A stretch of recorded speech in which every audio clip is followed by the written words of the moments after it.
Hi, everyone.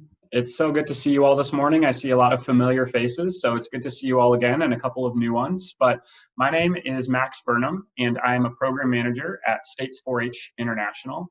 And for those of you who do not know what we do, we are a nonprofit organization that implements international exchange programs for both US and international youth. And we run many different exchange programs, but in particular, we're going to be talking about our month-long Outbound exchange programs this morning. And I'm very happy to be joined by some of our all-star alumni here, and they're going to be our panelists this morning, just sharing a little bit more about their experience on the program, talking about where they travel to, maybe giving some tips for new people interested in thinking about applying. So with that short introduction, I'm going to go ahead and let the panelists introduce themselves. And I think, Lillian, I'll start with you. If you can just share just your name and the state you're from and the program that you traveled on last summer. Hi, my name is Lillian McNeil. I live in North Carolina and I went to Japan last year. Thanks, Lillian. Let's go to Jamison.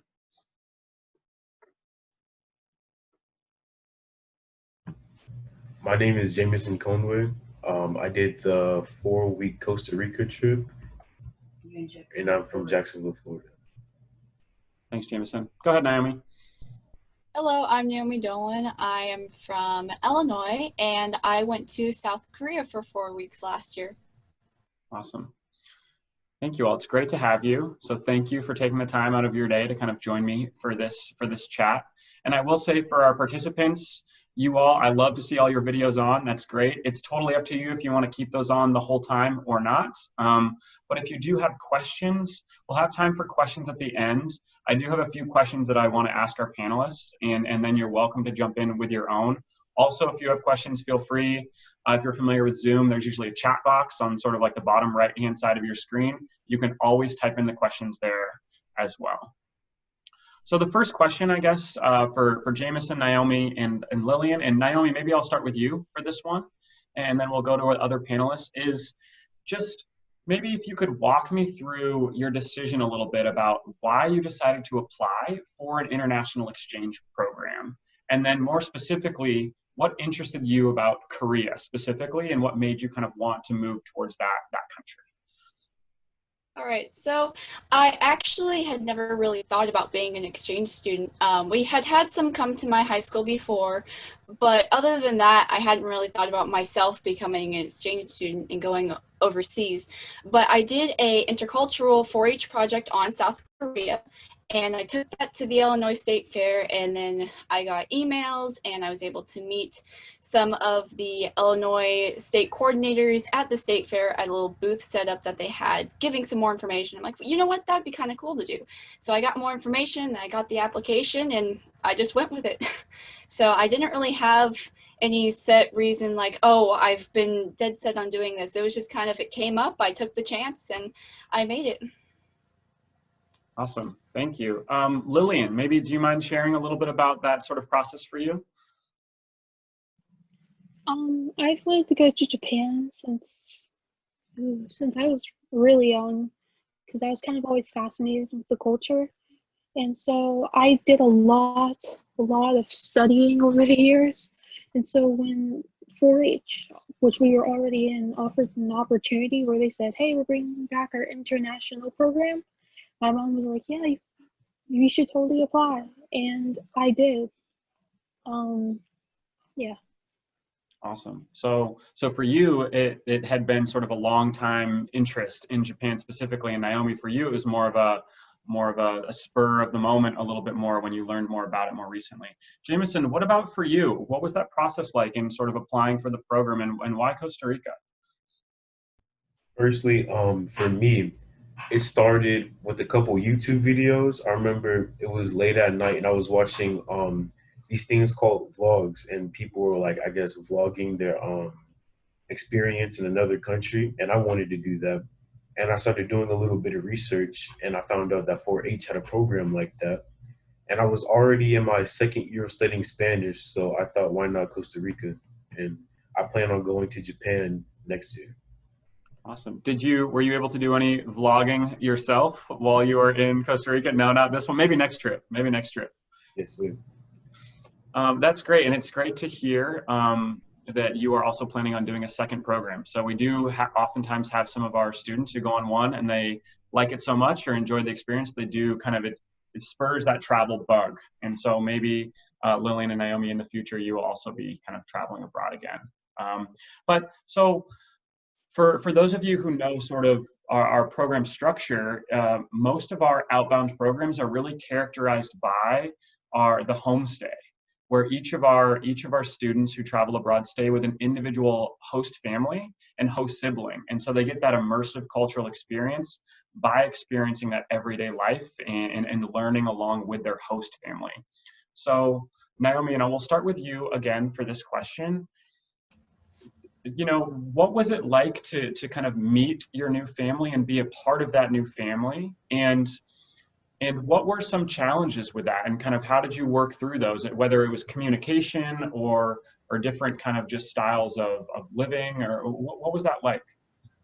So whenever I first went over, I was actually immediately hit with some of the culture shock, and I was very, very nervous.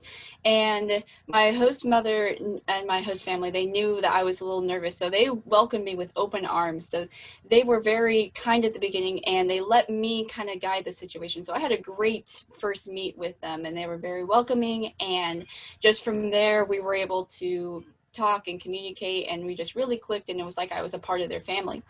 And with the communication side of things, it was actually a lot easier for me. I was one of the lucky ones. My host mom actually taught English at a school, so we were able to talk in English. But then my host brother, my host sister, my host father, they were all very shy with their English. So I did a variety of different things. Like I would play games, like card games. We loved Uno and the Rummy Cube. We loved playing those games together late at night after they would come home from school.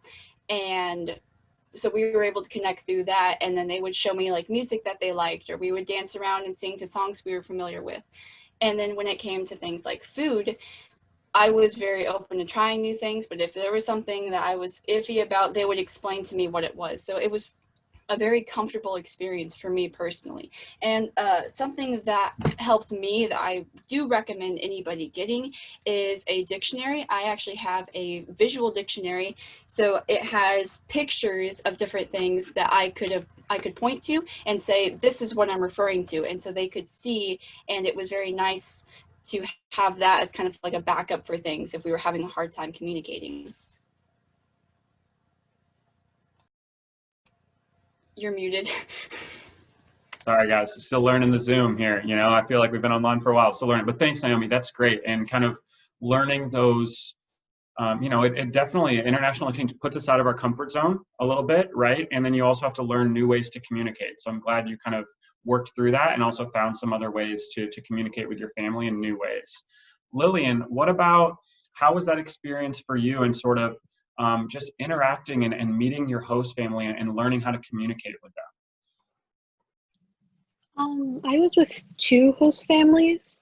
The first one we had previously, he came to America, so we already kind of knew the family. So it's easier adjusting to that household because the mom was like, oh yeah, you're already a part of the family since you took care of our son. And so the process for that was a lot easier. I don't think it was really a culture shock, but it was kind of cool to see the bathrooms, like the bathtubs and stuff. And also having a bidet for the first time, like those are pretty cool. I tried every food I got, and I loved every food I got. I don't think there's a single food I had over there that I really hated. I tried a lot of foods that there were a lot of foods I really liked. Like I really liked takoyaki, and I really like udon and gyoza. Those are like my top ones. But the first family wasn't that hard adjusting. I felt kind of bad because I had to take the girls' room, and so she had to sleep with her mom. And I was like, it's I don't know. I felt like it felt bad on my part, but I think they were just trying to make me comfortable. Absolutely. And then for the second family, it took me a week to get adjusted to them because I had no clue who they were. And with the first family, they spoke a bit of English, but this other family spoke no English. But I felt like that developed my Japanese more. So by the end of the 8 weeks, I could speak more Japanese compared to the first 4 weeks. But I think I had more cultural experiences than with the first family, because with the first family, it was school time and they were constantly busy doing stuff. And with the other family, it was summertime or it was summer break. So I actually got to spend more time with my host sister. And I got to experience Japanese culture, like traditional Japanese culture, like going to jinjas and going to otarais, which is like the shrines for the Buddhists and Shinto shrines in Japan. And then I also got to go to an onsen, which is the bathhouse in Japan, which was it wasn't a culture shock, but it was a totally new experience that I've never done before. But I felt that they told me some tips and that helped me out get through that process. It was pretty relaxing, and overall, it's like the best time of my life. That's great. Thanks, Lillian. You've touched on a lot of things there, but a couple things that I really appreciate is, and I think this applies to many exchange students, right, or exchange people who participate in exchanges, you have to have an open mind to new experiences, right? And you have to be willing to sort of step outside your comfort zone a little bit, whether that be, going to the bathhouses or going to Shinto shrines, which might be a lot different than sort of what you're used to in the US, or trying new foods. So that's one thing. Another thing is sort of the generosity of all of our host families, right? That maybe and host sibling who would kind of give up her room for you. I think that is, for both our US programs and our international programs, our host families are just all-stars, and they really do everything to share their culture. So we really appreciate them as well, and I'm glad you touched on that. And I do want to come back to in a little bit, Lillian, because I want to hear more. You actually participated in a program that's a little different from our other ones, and that it was 8 weeks long, whereas almost all of our other programs are 4 weeks. But let's hold on that for a second, okay? Because I want to hear from you, Jamison, about sort of, the same question about meeting your host family and having trouble maybe communicating, and how you learned new ways to sort of communicate and interact with them. Well, whenever I first met my host family, it wasn't a difficult experience. It was just I was really nervous, and I realized almost immediately that my little 2 years in Spanish was not enough. So I ended up having to use Google Translate a lot. Mm-hmm. But it took about, I say, 4 or 5 days to get adjusted to how they do things, and getting adjusted, I guess, like with personalities and stuff, and I guess truly understand how the family works. And after that, that's whenever I guess I truly got comfortable. Like we used to watch TV together all the time, swim in rivers. It was really fun. Nice. I think that, and also Jamison, what you speak to and what Lillian talked about a little bit as well with her second host family is, for our exchange students, oftentimes there's a period of real like transition and real challenge when you start. That could be a couple days. Usually it goes maybe up to a week, where students can struggle in some ways, right? You're kind of put in this brand new environment that you're not used to, and you might not speak the language. And once you make it over that hump, or maybe that's a low, then everything kind of goes up from there, and you can really embrace the experience more. So I remember, Jamison, at our orientation where we were working on Spanish words a little bit, we're like, let's see if we can get some of these down. And it turns out luckily we had some Google Translate and some other apps now too to help us communicate. Lillian, let's go back before we kind of go to the next question for the group. I want to hear a little bit more, maybe you can share for the group, sort of, you mentioned you had 2 host families. So can you kind of maybe explain a little bit about why that was, and sort of the difference between your first 4 weeks and your second 4 weeks of your experience? So the first 4 weeks was actually, they're both my favorites, but I think for different reasons. The first 4 weeks, I got to go to school to learn Japanese, not an actual school, but I was learning Japanese. And what that entailed is that we went on the trains by ourselves like any other student would. And we got to walk around. It was it was like in the Tokyo area, so technically speaking Tokyo. We got to walk around there, and it was really cool because we got to see all the people who were working. You got to stop by cool places while you were walking to school or going back to school. We weren't technically supposed to do that, but I did like a few times. And so another thing is that I learned Japanese the first 4 weeks, and I got to have time with other Americans, which I felt like, so if there's like a struggle I was having at home, it made it way easier to contact someone or talk with someone the next day. So then maybe Allie was the lady that was with us who watched over us. It made it easier to just talk to her and say, oh, I'm having this problem at home, how should I solve it? We also got to go on trips. So we went to the big shrine. We went to the big shrine in the area. I forgot what it was called, my fault, but it was a really big Buddhist shrine, and it was beautiful, and we went there twice. And we got to walk around Ikebukuro and Shibuya, Asakusa. Yes, thank you. And we got to also dress up in yukata, which was pretty cool. I still have mine that I bought. I would take it out, but it's pretty big. But yeah, I think it's because it was more American oriented, but at the same time, I got to do a lot of stuff by myself. I felt like I was going to school, and I got to try more foods during that time. So then by the 8 weeks, I already knew a lot of the foods that they were giving me at that point.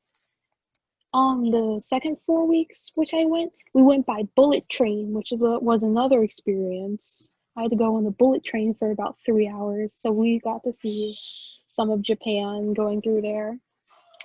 And by the time I got there, it was really new because I was in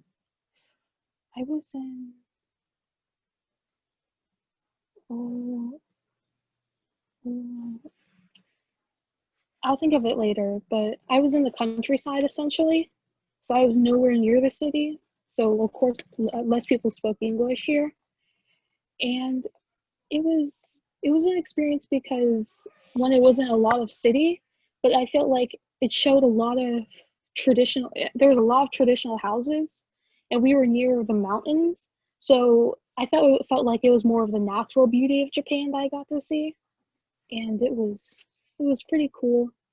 I got to stay with the whole time with my family for the 4 weeks. Unlike with the other 4 weeks where I had to go to school and then come back home, I just stayed with them the entire time. Right.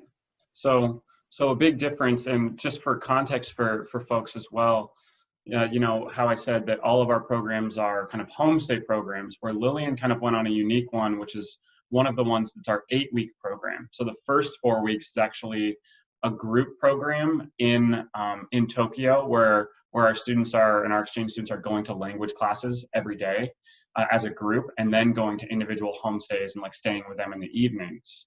And then the second 4 weeks, Lillian, as you were describing, is more of our traditional 4-week homestay experience, which is similar to what Jamison and Naomi did. So thanks, Lillian, for giving that sort of dichotomy a little bit. Naomi, I would like to go back and kind of like moving forward and kind of thinking about, I think that something that's interesting when we have students travel on international exchange programs is maybe they held some sort of like beliefs or ideas about the country that they realized were kind of maybe like not true or incorrect, and maybe other ones that were absolutely correct, right? So were there any, once you traveled to Korea and really got to live with a host family, were there any of those misconceptions that you had that were like, oh, this isn't actually, you know, how I thought it would be in advance?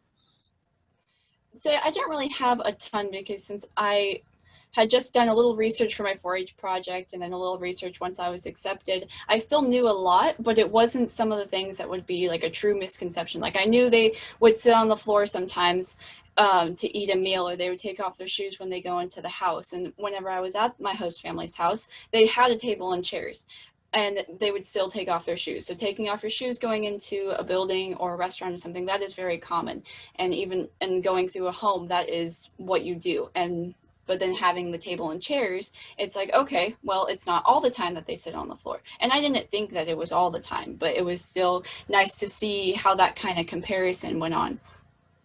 Or things with like the fashion, comparing like American fashion with Korean fashion, or just how they kind of talk with their friends. It was just a lot of comparison and being like, oh, okay, well, I can't really think of too much that was like, oh, well, I was completely wrong with this, or okay, I was right on the dot with this. But it was still nice to have a little bit of knowledge, but then not a ton that it was like, oh, I was completely off with all of this. Sure. Yeah, I mean, and like you said, since you hadn't come into it with a lot of like like Lillian was saying, she's kind of been thinking about this for a long time, you kind of jumped into it. So in many ways, it was your really like your first experience with that culture was going there. So that's a really different, unique experience. Jamison, how about for you when, once you traveled to Costa Rica, were there any sort of misconceptions or ideas that you had about the country that turned out to be kind of wrong or false in some way once you kind of got there and got to know the people a little bit and really experience the culture? Yes, sir. So I guess whenever I was first doing research on Costa Rica, I saw that it was still a developing country. So this is kind of wrong on my part, but I went in thinking like everybody was like kind of like on like the poorer side, I guess. But a lot of the people there are developed. They have internet, computers, and all that. But there is that line where there's the people that have the internet and have a lot of stuff that American people have, and then there's the people that are like, I guess, on the lower side, I guess. Yeah. Yeah. So high levels of kind of disparity maybe in the country and depending on where you are. And, I'm kind of, it's good you got to see that a little bit. What about Jamison, and I'll go back to you for this one. What about the other way around? When you were talking with your host family and about the United States and about kind of like America, right? Were there kind of misconceptions they had about us in the U.S. that you kind of had to explain to them or sort of challenge them on at all? I guess it was just some misconceptions they had, I guess, was just about like Black culture and how I guess African Americans do things and all that. And that I had to kind of explain to them a little bit. But once I explained it, they understood. How are you able to kind of go about explaining it? Were you just like was it just a conversation sort of, or were you like showing them different things online? Like what did that look like? So since they had internet, it was really easy. So I would put it through Google Translate, show it to them, and then I would provide pictures, I guess, as to better visualize it, I guess. Nice. That's great. So it's not just sort of, a country exchange. And I think that's something that I've seen often with our students coming back and with other exchange programs that I've worked with is sometimes when you're traveling abroad, the US is kind of seen as like a monolith, right? Like one single culture in the US and what the dominant culture is, and not recognizing sort of how diverse the United States is and how many different unique pockets and different types of cultures there are. So Jamison, that's cool that you were able to kind of share that a little bit more with them. Lillian, maybe going back to you, I'll just pose both questions at once to you, okay? Were there anything that, as you'd kind of been preparing for this or excited about it for a long time, were there any things that kind of struck you differently when you got to Japan? And in the similar context, did they have any misconceptions about the US that you kind of had to share a little bit about? One thing that I think the thing that really caught me off guard was actually the only thing that you can eat while walking is ice cream. Like, that's my culture shock. Because I thought it was like nothing. But out of all the foods you could eat while walking, it's ice cream. But I mean, it's for a good reason because ice cream melts. So you had to eat that as quickly as possible. And so I feel like, I guess they put like a pardon on that rule for ice cream. But telling them about American culture, I actually had braids in at the time. So there were a lot of little kids who would pull on my hair, and I'd be like, please don't do that. And it's like, and then there were even some adults who did it, and I would just have to be like, in American culture, it's considered kind of rude. Mm-hmm. And then we also, they asked for my mom's age a lot. And me and my family are big, we're not superstitious, but when you ask about someone's age, like an older woman's age, it's like, we don't really talk about it. And so I was like, in America, that's considered rude, but I think that those two things were the only things about American culture I really discussed, because they didn't really ask a lot. Yeah, interesting.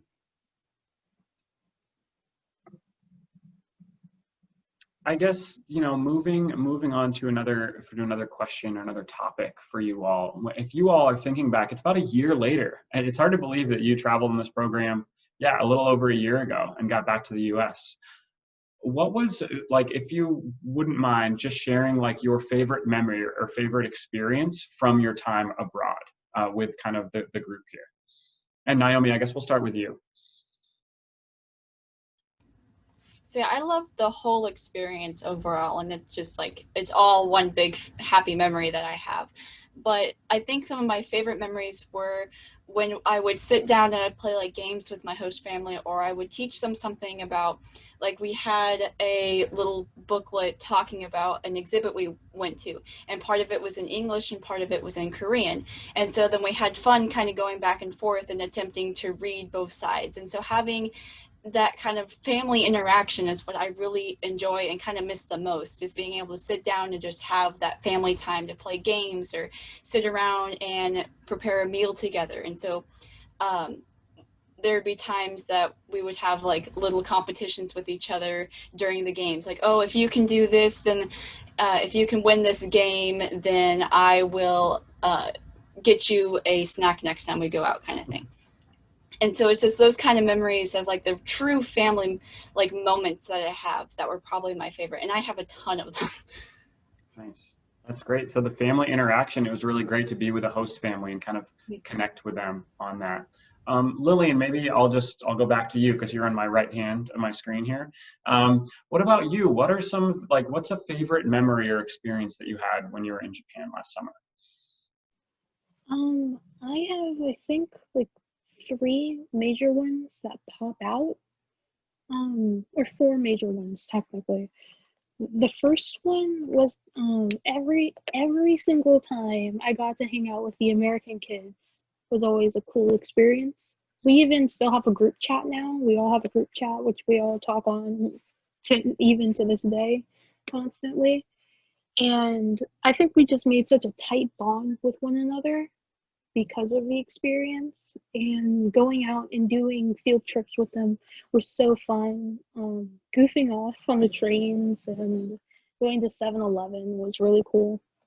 Another one was with my first host family. They were very busy, and so I didn't get to spend a lot of time with the kids. But I think, like Miss Naomi said, the family moments we had where we were all sitting down watching Attack on Titan together on the TV. And the mom likes the show, so I was really surprised because it's a very violent show.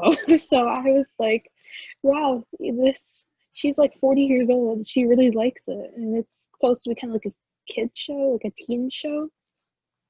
So I found it to be pretty interesting. The whole family was watching it together while eating, and that was another experience.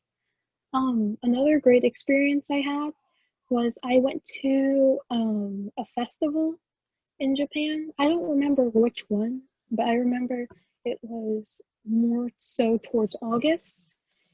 And I got to wear yukata, and we actually went to a festival in Japan. And it was really cool because you got to do all the traditional Japanese festival games, which was so fun. A lot of them were kind of cheap and funny, and the prizes were cheap and funny, but I had a lot of fun because I got to spend time with my family. And then I think the biggest one was every Sunday with my second host family, we went to the grandmother's house, and that was like a 25-minute drive into the mountains. So the drive there was always really beautiful because there was always a lot of green and mist.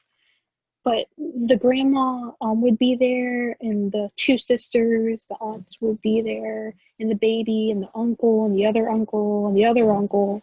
So it's like a whole family gathering, and we all got to spend time. I got to hold the baby, and the family kind of fell in love with me. And they even told me I had like a really nice face and nice eyes. And then we all started like teasing Hinako because she didn't have double eyelids, and even though I'm African American, I have double eyelids. So they were like, Hinako, how do you not have them? But she does. But it was just it was kind of weird. But yeah, but I Again, think it's one of my favorite experiences. yeah, it sounds like, again, Lillian, sorry to cut you off. It sounded like, family time, right? And different family experiences sort of with the family, similar to Naomi. And kind of, and sometimes for you, it seemed like the broader family, like, the extended family was also there. So that's cool and very special. Jamison, what about for you in Costa Rica? What are some of your favorite sort of, memories or experiences from the program? Well, whenever I was in Costa Rica, they traveled a lot. And traveling, I guess, is fun, but for me, it also kind of gets like kind of tiring, I guess, in a way. But it's still fun, you know what I mean? And I have two good memories. One of them was the first time I saw that they had a hammock on their front porch, and it was like a beautiful view. And I laid down in the hammock, and it was like I could see the mountains, and like I saw a couple monkeys and stuff. And it was just like really, for once, I felt so peaceful. And I used to go to sleep out there around like, I guess, 11 o'clock. I would take like a 30-minute nap out there, and it was so peaceful.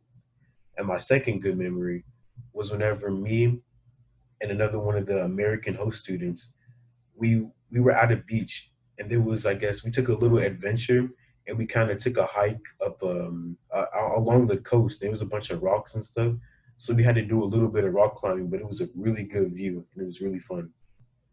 Jamison, how were you able to see the other like American exchange student there? Was it because your two host families were like they were in the same town, sort of? Yes, sir. They were pretty close to each other, and me and this host student, his name was Josh, and we were pretty cool. So we talked a lot. We had a lot in common. So the host family saw that, and they allowed us to like meet at a beach or like at a park or something, and we would just play together and all that. Nice. Yeah, it's nice sometimes when you're in sort of a new environment to have something that's a little bit familiar, like somebody maybe from your own country that you're able to connect with a little bit. And I like your story about the hammock, Jamison. I remember first time going to Costa Rica for me too, just the beauty of just the scenery there and is really incredible. So that's really cool. You're able to kind of find that as well. Jamison, I guess I want to start with, this is sort of the last question that I have, and then folks, on the webinar, if you have other questions, either of me about the program or of our panelists, absolutely happy to just unmute yourself after this and just ask some questions. But I think one thing that's really interesting about exchange programs is it often can really sort of change who we are a little bit, right? And develop different characteristics in us that we maybe didn't have before. So Jamison, I'm interested maybe, and we'll start with you and then go back to Lillian and then Naomi. Like, is there anything that you, like your personal growth from this experience, like, do you feel like you grew in any way? Like, and if so, kind of what sort of experience or confidences did you get from this experience? Well, I think that there's two things that I guess changed about me whenever I came back. One of them was that I was more open to the world, in the sense that the world is bigger than just my city, just Florida. People live totally different lives, and I guess it's just crazy because I never really thought about how different other people live their lives than I guess American people do until I went to Costa Rica. And I guess the second thing would be I became more open-minded and I guess more calm in situations where before I would get really nervous and kind of freeze up. but now I stay calm and I guess chill. Nice. So you develop sort of like, a broader perspective on the world and how different people live, and it sounds like some of your own confidence as well in challenging situations, which is awesome. Lillian, how about you? In what ways do you feel like you sort of grew or developed from the experience abroad? I learned more Japanese coming back, so that was a plus. Mhm. My taste buds have, I guess, there's I've tasted more food. I've tasted more food is what I'm trying to say. And so now when I go to Japanese restaurants over here, I'm like, oh, that's real hibachi. I'm like, oh, hibachi, because it's like everywhere where I live, there's not a lot of Japanese restaurants. But when there is, like, there's this really good ramen place, like 25 minutes out. They make really good ramen. And so I would like, and I kind of crave that food. So then I would go to that place and eat it. Um, and then like, I think it's language, food is kind of the main thing I learned from this. I've learned more Japanese. I got to try more foods. And then maybe it's a possible place I want to move to when I get older. I know there's a lot of complications with Japanese like apartments and like getting a visa in order to go to Japan, and then like getting a place in Japan can be kind of hard. So it's one of those risks I have to take. Yeah, well, that's great. And like Lillian, the two things you touched on, right? Language and food are two huge aspects of culture, right? And so it's great that you were able to sort of really like see those as sort of touchstones of your experience and something that you're kind of bringing back to the US and like keeping with you. That's really great. Naomi, what about you? How did you feel like you grew or developed from your experience in Korea? So just like what Jamison and Lillian said, I definitely became a lot more open-minded. I learned a lot more about the culture that I didn't know going into the exchange program. And I would love to go back and see everyone again. And I'm still in contact with them. So that's really nice. But I really feel like for myself, I definitely matured and I can do a lot more things on my own now. So when you're over there, you have to make sure you keep track of your spending money and what it is that like where you live or anything like that, like any information that you might need in case something were to happen or just to know. So I was able to definitely like just overall find kind of how I deal with things whenever I'm on my own and working with that, because that was my first time. I had never gone to even like a camp really where I would be gone for like a week or so away from home. I had like done one or two, so this was a completely spur of the moment, going off on a tangent, why not? So it was a really great experience though, to really just kind of get out of my comfort zone in every way and just be able to put myself down and be like, okay, how will you deal with this now? And so while it's kind of hard to get used to it at first, I was able to open up and talk to people, and I became confident with myself. And if I felt nervous or if I felt upset about something, I could go and I would be open to talking to somebody. I wouldn't close myself up, and it really helped me be more open. And even like now, if I'm trying to deal with something, I think, okay, just sit down and you can think this out and you can handle it by yourself. So I think I just like matured, and I've been able to just see, I feel like I have almost like a different set of eyes now. I look at the world and everything in a completely new way that I would have never thought I would have seen the world before. That's awesome. Thank you so much for sharing, Naomi. Yeah, I think that growing in independence, right, and your ability to adapt to new situations and your confidence, and that's not just you. Like I know, like Lillian and Jamison also have grown in those ways as well, sort of, and through these programs. So thank you all for sharing, and I really appreciate your time this morning to kind of join us and share a little bit more. At this point, I'm interested if any of our other participants on the webinar, we don't have a huge group, so I think it's fine if you want to just ask them out loud. You can unmute yourself and just ask questions to our panelists. Ashley, did you want to start with a question? Yeah, so this one kind of goes for all three of you, but did you pick up any habits? Because I went with Lillian to Japan, and I picked up some of the habits like the bowing and taking the shoes off. And they had, like you said, itadakimasu before you ate and gochi-susama after you finished eating. Did you guys bring back any of those habits?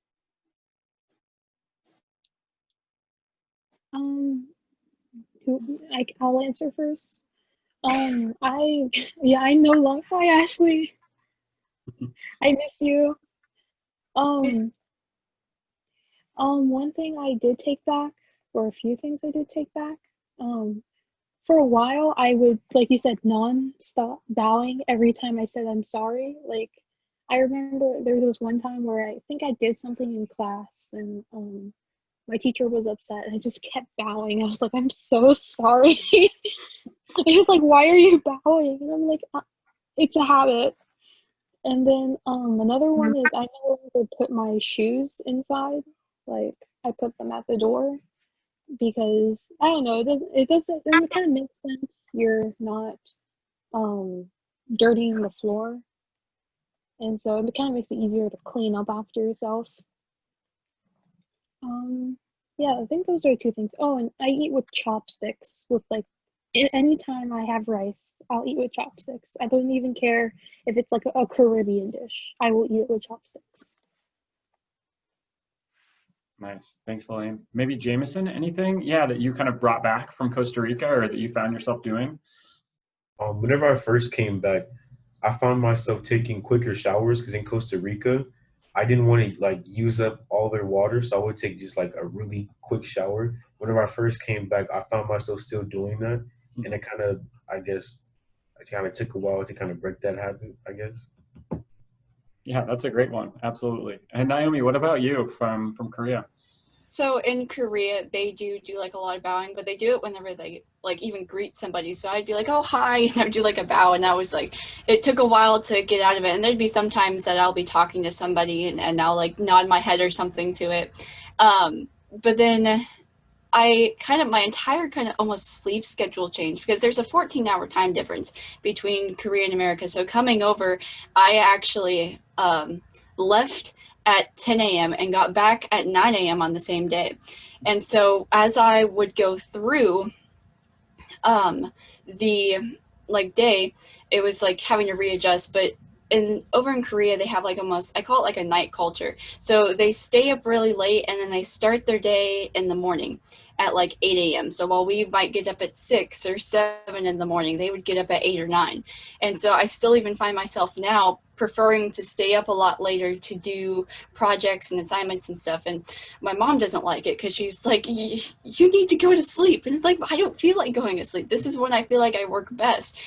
So that was kind of one of the things that I've still held on to. But then some of like the other things, I would like be like, wait, why are we not taking our shoes off when I go into the house? I was like, oh wait, because that's not something we normally do. Or like making sure that I remember to like bow or anything like that. Stuff like that. It's kind of worn away as I've still like been back at home, but there are probably some things that I didn't even realize I picked up and brought back because it was so like unconscious, but nobody's pointed it out to me yet, so. Nice. Thanks, Naomi. Great question, Ashley. That's awesome. Jamison, from Barb in the chat. Hi, Barb. It's good to see you. Was there a limit sort of at your house and with your host family to the amount of water or like hot water specifically, which made you sort of take those shorter showers? Do you want to share a little about that? For my host family, they never said there was a limit. So I just wanted to take quick showers. So I didn't, I guess, take up a lot of their water. But one thing that my host family didn't have was that they didn't really have hot water. It was kind of cold, but it was better because it was hot during the day. But it depends on which family you go to, is the best way to explain it. Yeah, absolutely. And kind of appreciate that too, Jamison, just trying to be respectful and take those quick showers. And especially if they're cold, maybe you don't want to be in there for too long, right? So it'll wake you up, that's for sure. What else? Anybody else have any sort of questions that they want to ask Lillian or Jamison or Naomi? I was wondering, is there anything that your chaperones did or said that was particularly helpful and maybe anything that they did that you wish they would have told you about or helped you with or whatever. Looking for some chaperone tips. Thanks, Barb. That's a great question. And Barb is potentially, going to be a chaperone this next year. So that's why, hence the question. That's a great question. Go ahead, Lillian. I'll answer. If you do the Japanese one, maybe encourage people to go to the onsens. I felt like it was a really cool experience to do. And to also just be open. Like, we had one kid. Ashley knows who I'm talking about. It's not bad, nothing bad. But we all prayed at the temple and he refused to because of his religious nature. And there's nothing wrong with that, but just having an open mind and thinking that kids can get uncomfortable doing certain stuff because of a culture shock, but then also telling them to keep an open mind. I felt like was really important because you need to ensure those kids or tell those kids, hey, that's okay. Because you don't want them feeling insecure, like, hey, I'm disrespecting the culture that I'm currently in and kind of stuck in for the next 3 or 4 weeks. And Yeah, that's great. That's great, Lillian. Really kind of, yeah, in some ways, really, it is sort of part of the chaperone's responsibility to really encourage the students to kind of embrace that new culture, even if it's something that they are a little bit uncomfortable with, especially in those first few days when you get to that country. Naomi, did you want to say something? Sure. So I definitely recommend, my chaperone was really nice and she had traveled before, so she was familiar with how to get through like the customs and stuff, and going over, she was able to sit next to me on the plane to kind of explain what it's like to be on a plane and everything. So I think the main thing is just being a friendly face that is somebody that whoever's coming with you can really look up to and feel comfortable with talking with you. So just sharing about yourself and just talking about what you like to do and just kind of creating like that common ground, because I had only met my chaperone once and she was the only chaperone who went with us. So it was just kind of like she was the person I looked up to. She was the adult. She was the person I went to if I had any questions or anything. So just kind of don't be worried about your ability or anything that you have for being that chaperone, and just being that person that everybody looks up to. Just being that friendly face that people can really connect with would be something that I think would be very beneficial for a chaperone to have. Awesome. Thanks, Naomi. Jamison, any other things about, just tips for chaperones? My chaperone was really good. I feel like she did really good with what Naomi said, with being open and being a friendly face and being somebody you can talk to like whenever you have a problem. So I would go with what Naomi said. Awesome. Hopefully that gives you some ideas, Barb, and kind of a little bit. Anything else from any of our guests at the panel, I guess, any participants? Nobody else has one. I'll do another one. Yeah, and sure, I guess Barb. I'm probably looking more for some tips on this one, maybe from Jamison, because I am hoping to go to Costa Rica. Is there anything that you packed that you really didn't need, or anything that you wish you would have packed that you didn't? I tend to overpack. For me, I would say I feel like I should have packed some more light clothing. Like I packed somewhat kind of dark clothing, and it would get really hot, so I would get really hot too. So I would suggest packing light clothing, a lot of shorts and all that. Yeah, good idea, Jamison. And maybe going off that, maybe just not always cotton materials. If something is a little bit more breathable than cotton, I would definitely recommend that. For most of our countries, like a lot of our countries, it gets pretty hot. I'm sure I see Naomi shaking her head. Lillian, I imagine it was pretty hot, and sometime you were there in Japan too. Yeah. Yeah, I was recommended to buy like all dry fit kind of clothes, both because it's so hot when you're wearing them, and they said that your family might not have a dryer, and they might be hanging things to dry, which in a humid environment, they're not going to dry very fast if it's like, cotton or jeans or something that you were going to want the dry fit type of material. Absolutely. Yeah, if it's line drying, you definitely want to have more of the quick dry sort of things. Totally. Well, are there any, Jamison or Lillian or Naomi, is there any final sort of thoughts or anything that you want to kind of say to put a cap sort of on the end of this panel? I would like to mention something about school in Costa Rica. So Sure. I was able to go for a couple of days, and when it comes to the school is like is totally different. I feel like the way they do education is kind of better than the way America does it in a sense. And if you get the chance to go, you should take it. I was kind of worried to go to school at first, so I kind of missed it. But I did end up going for a couple of days, and it was really a good experience. Jamison. I'm hoping to visit a school and I'm there. I think I had actually put that in the letter for my potential family that I'm hoping to visit a school because I am a teacher and I teach bilingual students. All my students are native Spanish speakers. So I actually would be very interested to visit a school in Costa Rica. Nice. Jamison, why did you think and you don't need to go too in depth if you don't want to, but why did you feel like it was in some ways sort of like a better model than in the US? Just the way that the teachers value the students. Like the food there, it was homemade food. Like whenever I tasted it, I guess I could feel, I guess the love. I guess when with American schools, it's kind of nasty. Like you'd rather something else. The teachers, they really look out for their students. I noticed I could pick up a little bit of Spanish, so whenever they would talk, I noticed that the students would come to the teachers for more like personal problems, be I guess a good person to talk to. Nice. Yeah, thanks for sharing. Really kind of valuing the whole person a little bit as opposed to just sort of like the student aspect of it. Really important. That's great. And I think that, Costa Rica puts a lot of emphasis on their education system, and it's a really great education system. So yeah, Barb, if you could visit, that'd be really cool. And we'll see if we can make that happen. Anything else, Naomi or Lillian, sort of final thoughts? So I did notice that with like Korean schools, they were always studying, and I found like their determination to study and get into a good school was like absolutely astounding compared to what I have at like my school. That sometimes there's not a whole emphasis on having to go to college and getting a degree and everything. So it was really cool to see that difference between the two. But overall, I would say if you're thinking about it, or if you've never thought about it before of going to another country, I would definitely recommend looking into it. And even if it's not, if you want to host a student and at your own home, if you can, before you maybe go over. But if you do just go over on the whim, just have an open mind. Don't be worried. While you may feel like you're nervous, you're not the only one who's nervous. Trust me. I talked to some of the other delegates who went with me, and so I felt I was the only person who was nervous. But once I talked to them, they all had their own moments where they were either homesick or nervous going over. So you're definitely not alone, and just be open with it.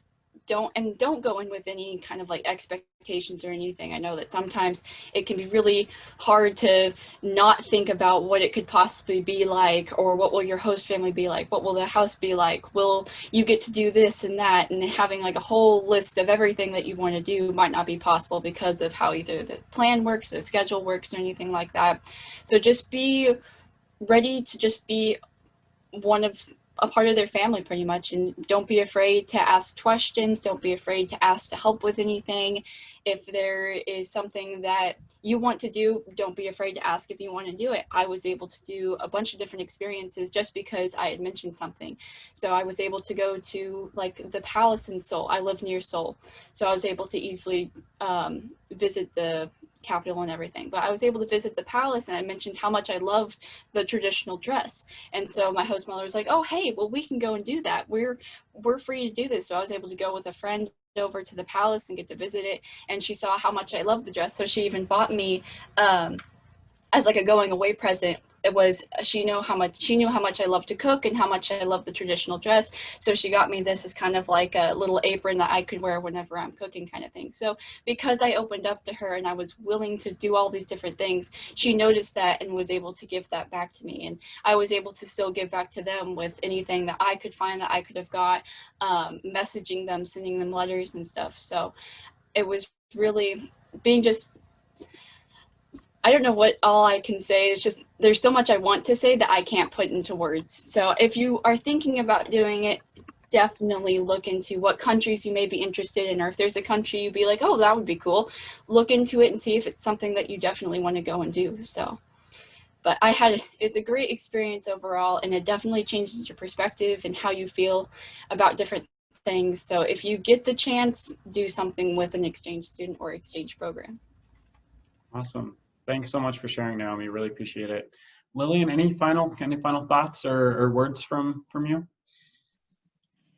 In Japan, I think I should touch on this. In Japan, they're a very gift-giving culture. So when I first came over there, I tell my friends this and they think I'm lying. Half of my luggage was just gifts for them. And then on my way back, half of my luggage was just gifts for me. So when I first came there, I gave them their gifts, and it's like, oh, I gave them a whole bunch. It was a range between clothes, accessories, snacks, maybe a cultural item. Yeah, we had to bring a cultural item with us, a cultural game that they had to keep. And that was like half of my luggage. And then they would also give stuff. Like I have several different gifts that I got from them that they bought themselves that they gave me. And that was a really interesting part of the culture because I didn't expect them to do it because it was a lot. Like I had a lot of money left over because I didn't spend a lot because they were constantly buying the stuff for me. And I felt really bad, and the part of the culture is to always kind of like argue, saying, no, please don't pay for it. And they'll be like, oh, I want to pay for it though. You have to go back and forth. But yeah, and I think another thing was the school, like Jamison said. I also went to Japanese school for about 4 days, and they had to buy me a uniform, which was about, and a backpack, which was about over $190 in like US dollars, which was really expensive. But they bought it and they let me keep it. Because they were like, oh, this is another gift. But I had to wear that to school. And I think like Jamison said, it was really different because it was really different. I felt like the teachers really did value the students more as a whole person instead of a student. Like you'd see the teachers joke around with the students.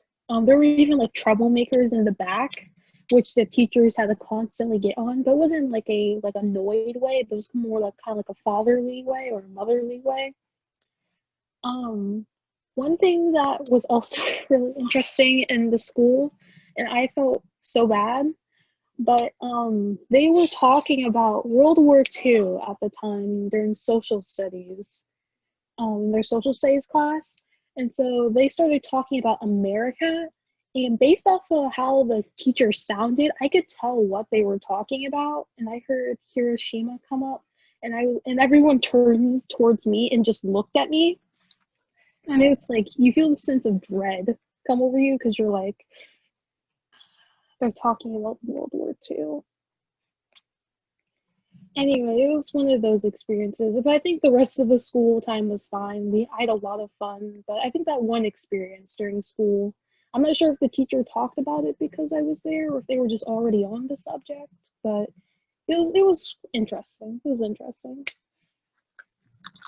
Well, thanks, Lillian and Naomi and Jamison for sharing. You know, it sounds like you each had such unique experiences in different countries, right? But there's also some shared threads that kind of go through all your stories, right? About, you know, improving maybe if it's your language ability or your ability to kind of adapt and grow in your own confidence to new situations and sort of see things in a more sort of like international perspective, not just sort of our US centric views, which we often have. So thank you all so much for participating on the panel. We really appreciate it. Hopefully I'm sure it's been very useful to people who have watched live, and we will also have the recording available too that we'll post on our YouTube channel. So folks, if they just want to review any of the information or other people who weren't here live, they can also do it. Naomi, did you want to say one final thing? Yeah, I just have one last thing to say. Sure. Some things I do recommend doing is no matter where you're going, I know for me it was very helpful. I created a book introducing myself. And so that was a great way that I could introduce myself to my host family. So I had talking about my family, some of my friends, my pets, where I lived. And so that helped them easily, through pictures and through the words that they could recognize, pick out and really get a sense of who I was. And we were able to find common grounds and stuff. So we figured out that we all loved music. So then we would go and we would sing songs and dance around kind of thing whenever we had the chance. And then also keeping a journal. I had a journal that I kept, and I've been flipping through it and reading through it, all the different journal entries that I had, and remembering, oh yeah, I forgot about that. So even though it might seem like something that would be really hard to keep up, I know there'd be some days that I'd miss, but then I'd go back through and I'd fill it out. But going back and having that thing that I can go back and read to, sometimes some of the memories bring tears to my eyes thinking about it, because it was like, oh, I forgot about that. That was such a great experience. And then I could go and message my host sister like, hey, remember when we did this?